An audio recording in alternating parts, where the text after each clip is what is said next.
the Auburn Blitz Podcast, your direct source for all Auburn all the time with Brett Pritchard, Faith Richardson, and Randy Lee.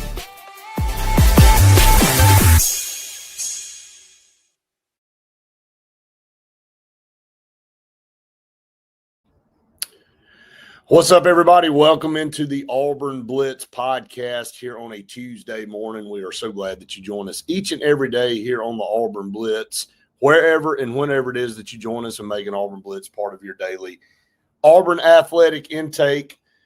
I'm flying solo this morning. It is a crazy week for us here in Birmingham, covering the state championship games, calling these games on the AHSA network, our network on the other side. So, just going to come to you this morning to hit on a few things that I think are of note. Just a busy week for us to kind of let everybody know yesterday that we're kind of going to be all over the place this week. But definitely wanted to come to you this morning and talk about this basketball team tonight. Obviously, LSU coming into Neville Arena, 9 o'clock. It's been a bad run for Auburn this past month, and there's no other way to spin it. They have this final home game left tonight that they can, senior night, they can end on a high note at least in front of the home fans. How many will be there is yet to be seen. A 9 o'clock tip-off is not the most convenient for people on a Tuesday night, but we'll see. And, I know Auburn doing some things promotionally to try to encourage more people to come, like $5 drink, $5 beer, whatever that we saw them push out yesterday. But for whatever reason, it's the last opportunity to see Auburn in Neville Arena this season. So, again, we'll see if the students show up. We'll see if the normal fans show up. Attendance has been waning over the last few home games, so we'll see. No need to panic, right? We'll talk about that. Maybe where Stephen Pearl ranks as far as first-year head coaches versus other first-year head coaches in Auburn history. I think that's a neat thing that I saw yesterday. And so again, been some really positive things to talk about with this team this year. But as of late, it's always about what have you done for me lately. And Auburn hasn't done a lot lately on the positive side. An 8.5-point favorite tonight over this LSU team. We'll dive into that. Alex Ghost talks to football a little bit later on. Alex Golish and this staff have a plan. I think it's good to know that they have a solid plan going in. And it helps that they have one of the best quarterbacks in the country to kind of jumpstart their first year at Auburn. We'll talk some more about that. But, again, we want to thank Glenda Mitchell and her entire team over at the Glenda Mitchell Law Firm for being our premier partner here on the Auburn Blitz. Everything Auburn Blitz, our podcast, our show, everything brought to you by the Glenda Mitchell Law Firm. If you need a fighter, if you're injured in a traffic accident, somebody in your family, you need to call on Glenda Mitchell. She gives you her personal cell phone, and she comes to you, and basically that's what you want, and that's what you're looking for in the time of need. So check out Glenda Mitchell, and we appreciate her more than she knows. Okay, this Auburn basketball team, is there any reason to panic about this program? I think looking back at the last several games and this streak that Auburn winning that game against Kentucky being the lone bright spot, the tip in by Elijah Freeman really has saved just a horrendous losing streak. I mean, it would be even worse if you don't have that win a couple of Saturdays ago to cling to. But when you look at this, Stephen Pearl kind of rallied the team and went back and looked at some games that they had success in this year. And I think that's probably a good thing, because right now you're trying to cling to anything positive. You're trying to bring something positive out of this. Is Auburn do they still have an opportunity to get into the tournament is one of the questions. Well, if they do, the way they can seal their fate permanently is to lose to LSU tonight. And you may be thinking, well, how, LSU, terrible, bottom of the pack. I've told everybody over the last several days on this show, you could not have paved a better way the last 6 games of the season for Auburn to finish. And Auburn was firmly in the tournament going into these last 6 games with a road game against Mississippi State. A road game against Oklahoma, a home game against Kentucky, which you won. And then you come back to Neville Arena to close out against literally the 2 worst teams in the league outside of South Carolina, and you drop that game to Ole Miss, a team that had lost 10 straight. So we also talk about the positive in winning against Kentucky, and Kentucky's not a world beater. I know everybody's heard me say that, and I think everybody knows that. But you did get a win over a quad 1 opportunity, but then you erased it by losing at home and losing on the road to Oklahoma and Ole Miss. I mean, so all the good that came out of getting a win against Kentucky was completely erased, if not more damage being done by those losses. So you can actually have a loss that's way more damaging than a solid win. And I think that's what vaulted Joe Lunardi on Saturday night to say that Auburn was still in the tournament. But now, as of yesterday, Auburn is officially in that first 4 out. And the question is, with only 2 games remaining in the regular season, is there anything this team can do to salvage an opportunity to get back in the tournament? Well, again, it starts tonight against an LSU team that, frankly, is terrible, been terrible all year. But when you look at it, they have the same exact record, not in SEC play, but the same exact overall record as Auburn. Again, it won't be the best environment tonight. I think a lot of people understand that, with it being a 9:00 game and it being a terrible team coming in. And I had some people on a text thread that we were on yesterday, and they were like, well, I don't know that on a normal year that the fans would show up anyway at 9:00. And I said, no, in the past, last year, you're coming off your best season ever, frankly, winning the league and the toughest year maybe ever in SEC play. Yeah, they'd show up at 9:00.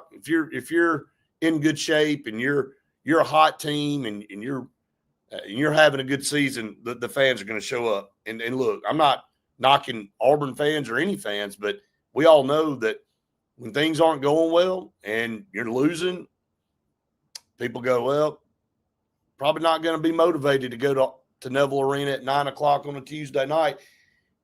Just not going to make that trip. So, again, I think it all depends, and that's the way fans are, and that's the way all of us are. You're going to ride the momentum of a hot team, and if you're not doing so well and things look bleak, probably not going to show up.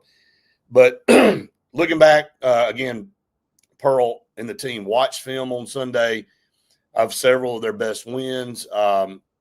They have some good wins on this resume, but the problem, as we talked about yesterday in the last week or so, is that those quality wins are further and further away from where we are right now.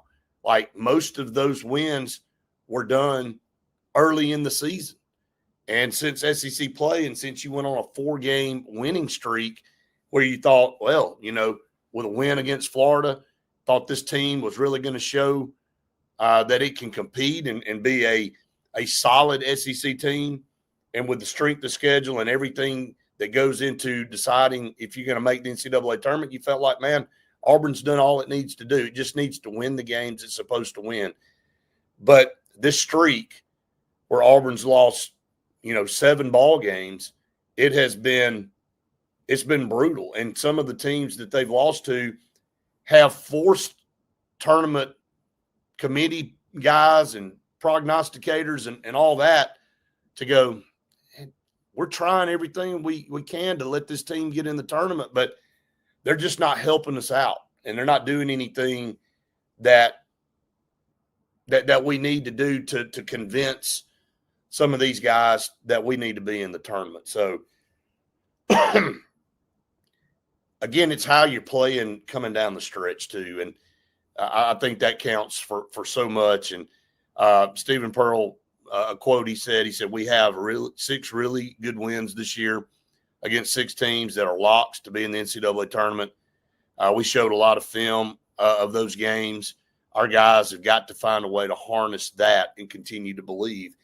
There's been a lot of things that have contributed to this team not being as successful as they probably should. And one of them, the glaring problem that we've talked about till we're all blue in the face, is the depth.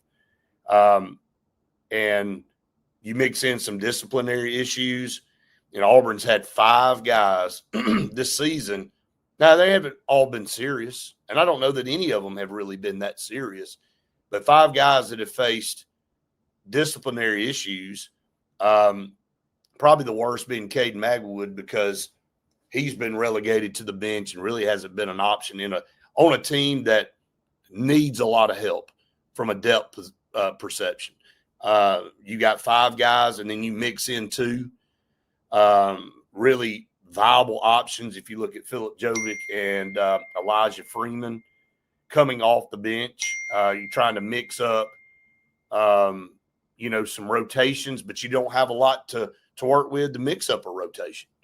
And that's kind of been the problem. So when you add that in, and you've had to maintain a standard, and I think, look, I applaud Stephen Pearl for that. Stephen Pearl has to set a standard, and you can't make exceptions. If you're late for things, and there's a punishment for it. I know that KO was late a time or 2. I know that Murph obviously was benched because of being late to film, and Coach Pearl came out and talked about how much he loves Murph. But you do have to be consistent. And he said, look, I've been pretty consistent in my discipline for guys that haven't been on time. I can't change that standard just because one guy that's been consistent all year wasn't. Everybody's got to be treated fairly and treated the same. And I totally agree with that.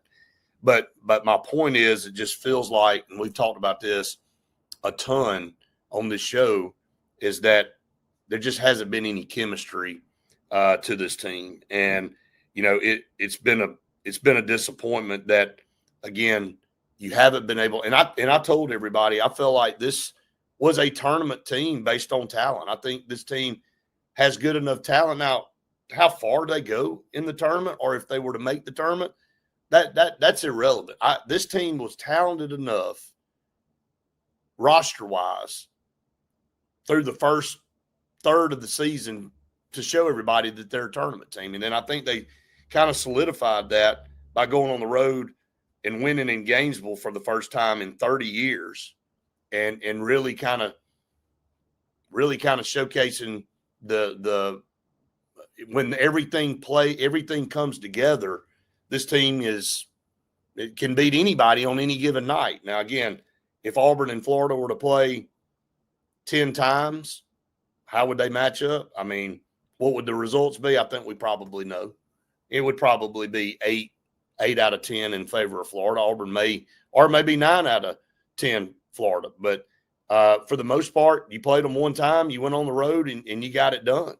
And so I think that's important. But you got to do some things coming down the stretch to help yourself out. And Auburn hasn't done that to this point. And that's been the most unfortunate thing, is that when you looked at these 6 games, you felt like Auburn can go 3-3 and they're solidly in the tournament. But they haven't done that. And why have they not done that? And what has been the cause of that for them? And, is it coaching? Is it just, lack of continuity by the players? Is there some discord? Is there more discord behind the scenes with this team? I'll say this, and the reason I say, there's really no need to panic, because you got to let whatever plays out this year play out. If Auburn doesn't make the tournament, so be it. But Stephen Pearl has to go out, and he has to get his players, and he has to get some guys that obviously can defend the perimeter better. If we're talking about flaws, depth being one, but defense has been a flaw with this team and the guys that they've had, and maybe the depth has contributed to that. But he's got to go get his guys. You can't really look at what's going on this year and just say this is Stephen Pearl as the head coach at Auburn. You got to give him a chance to go out and get a full roster of his guys through the portal, whatever he's got to do, and then put a product on the floor next year and see what happens with that. And I think that's probably one of the most important things that you look at. And then, again, with Stephen Pearl being a first-time head coach, there is one thing he can do that no other coach has been able to do in Auburn history. And that's go to the NCAA tournament in his first season. And that, again, when you look at it from that standpoint, still have that sitting there. And maybe you beat LSU, you go to Alabama and you play loose, you get a chance up there. If you were to happen to win that game and carry some momentum in the tournament, you may change the minds of some people that are out there that are looking whether to put Auburn in this tournament as one of the first four in, or the last four in, or the last four out. Excuse me.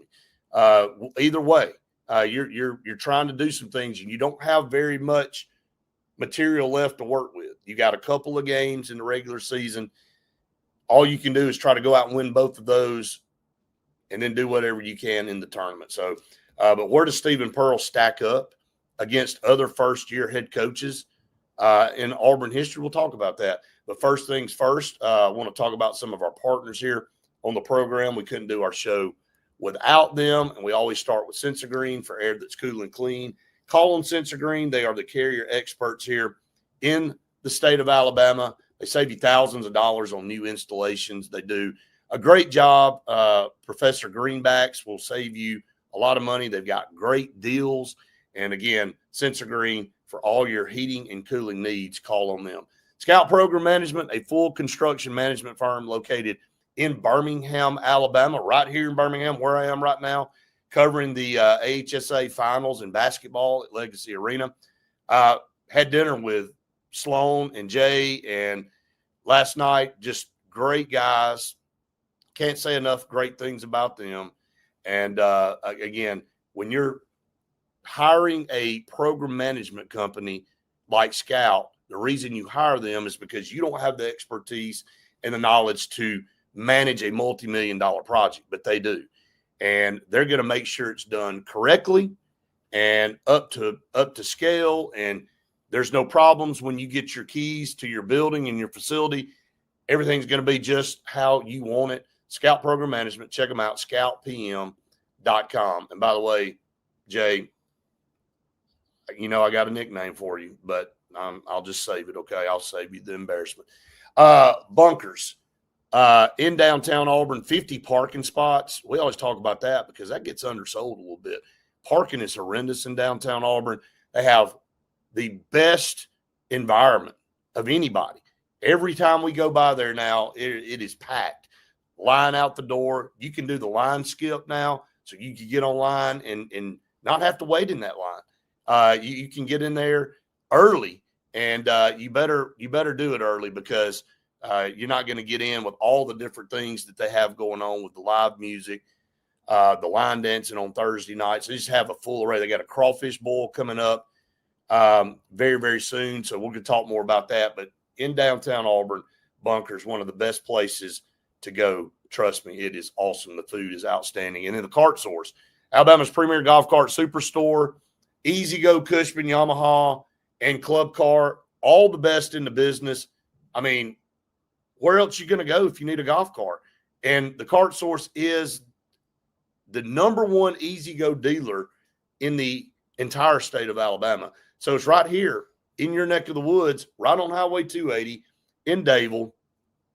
Go check them out. Go see my guy Harrison. Tell him that the Auburn Blitz sent you. And, hey, some of you have already done that.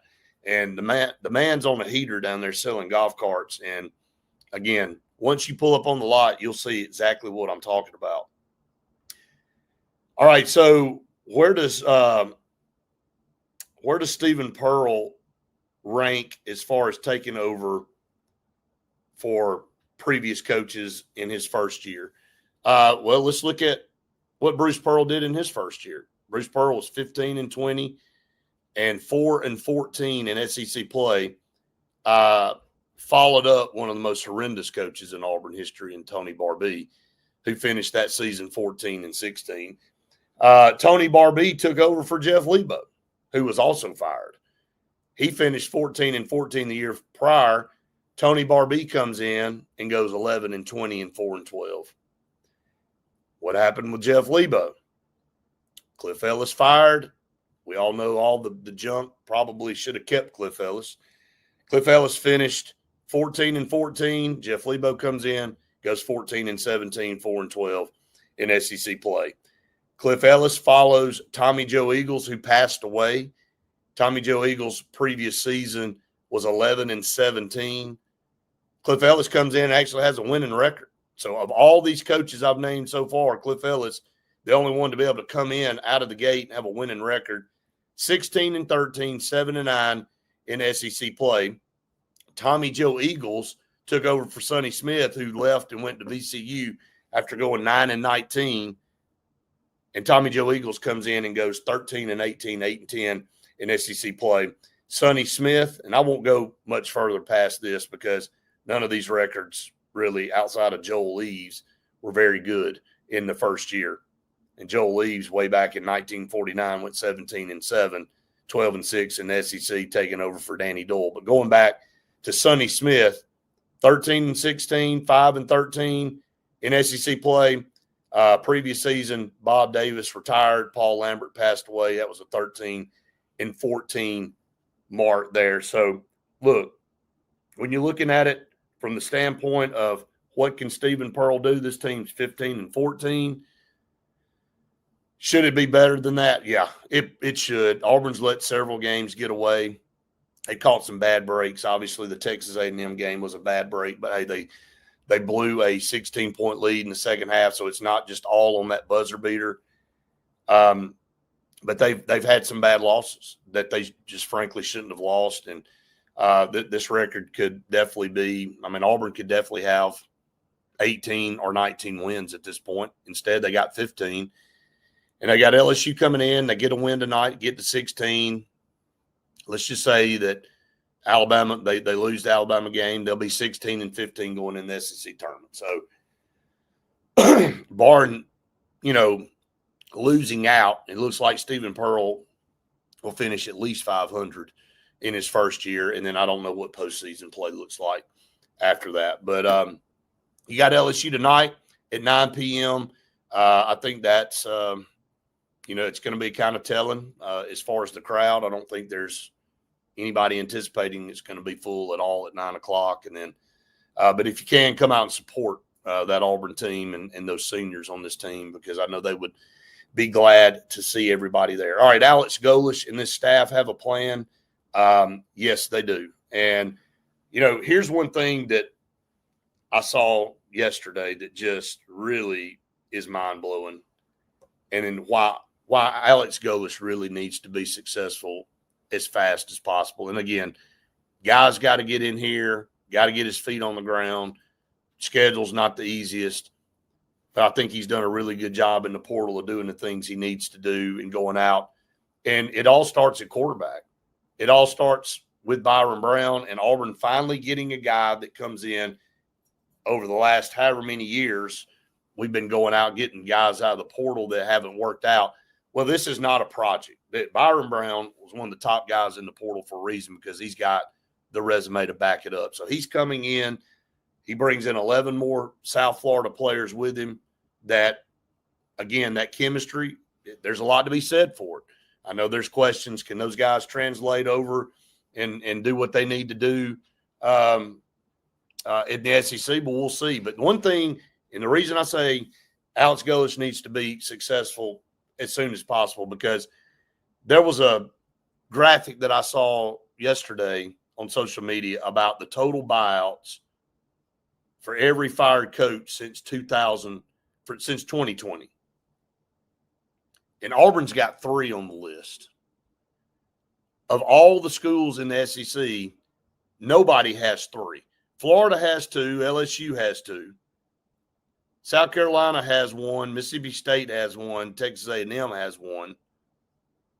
Kentucky has one, but Auburn has three. Gus Malzahn at $21.5 million, Brian Harsin at $15.3 million, and now Hugh Freeze at $15.8. That's since 2020.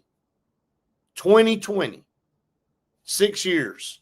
Auburn has three coaches on the list of total buyouts of fired coaches that total over $300 million total as a group collectively.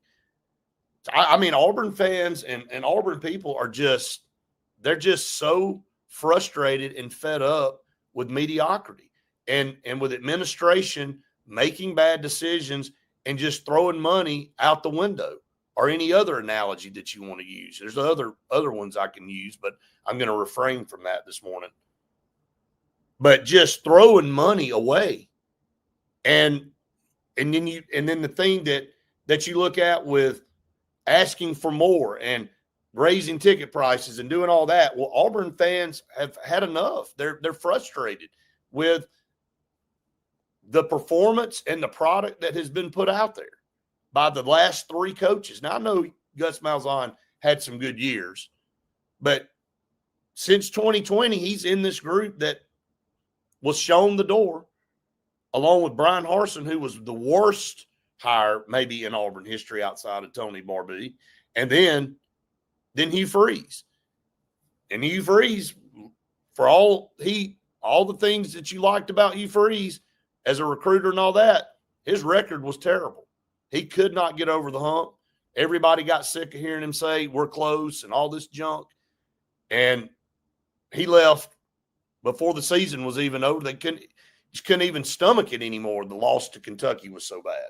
So, again, Alex Golesh and this staff have a plan. I firmly believe in what they've done since they've been boots on the ground has been impressive, aggressive. You can see what his vision is. Now, again, spring practice starts in a few weeks. We're excited about getting out there and seeing what Auburn's going to be able to do. But for the first time, it feels like, and with you having a solid quarterback, top quarterback in the country is going to really help those feelings going into the season, because Auburn just hasn't had that. And Auburn coaches have sold Auburn fans a bill of goods. The last two have anyway. And it didn't work out. And so, yes, Alex Golesh, and he said it in the press conference. If you'll remember, opening press conference, we want to win now. We don't want to wait 2 or 3 years. And Auburn fans definitely don't want to wait 2 or 3 years. And I don't know what that translates into this year as far as wins and losses, but I do feel like the structure of this program and the feel of this program is so much different than it has been in the last 4 or 5 years, which, again, if you're looking for positives to build off of, that's it. But, again, a dynamic quarterback can change things so quickly. And we've seen it. Auburn's a prime example of sticking a dynamic quarterback into a team and having major success. History proves that. But just tired of having 3 guys or multiple coaches on a list like that, where you are literally spending $50-something million on buyouts, $50+ million on coaches since 2020 to tell them to get the heck out of Dodge. Just not the stat sheet that you want to be a part of. But hopefully Alex Golesh and this staff are going to be the staff that turns the corner for Auburn in this program. So, all right, let's get a few more of our partners, and then we'll close out the show here. Russell Medical Center, one of the top 3 hospitals here in the state of Alabama. They're partnered with UAB Health, located right here in Birmingham. But for the best facilities, the best doctors, everything that you need, Russell Medical Center is the place for you and your family. If you don't have your health, you really don't have anything in this life. So Russell Medical Center, check them out in Alexander City, the best in the business. Alex City Marine, boat sales, rental, service, storage, they got it all. Hey, look, if you're looking for storage for your boat, and again, you got to keep your boat out of the weather or it'll get destroyed. Sun will damage your boat, whatever. Go check them out. They've got the storage units there for all different size boats.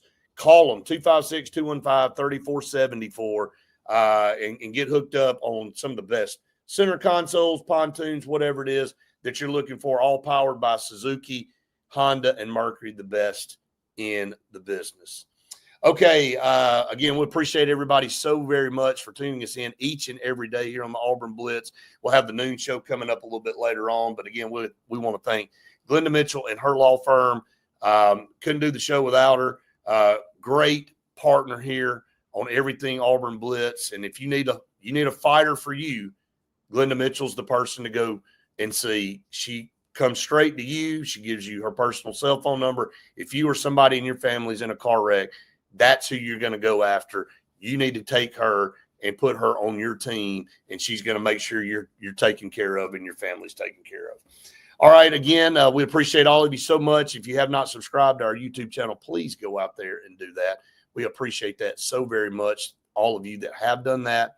And make sure you hit the like button. It helps us out so much. So, all right, everybody, we hope everybody has the best day ever. I'll say that in substitute for Faith. She does a better job of saying that than I do. But we do hope all of you have the best day ever. Do something nice for somebody out there. Say something nice to somebody. You never know when they need to hear that. And we'll see you tomorrow for more of the Auburn Blitz.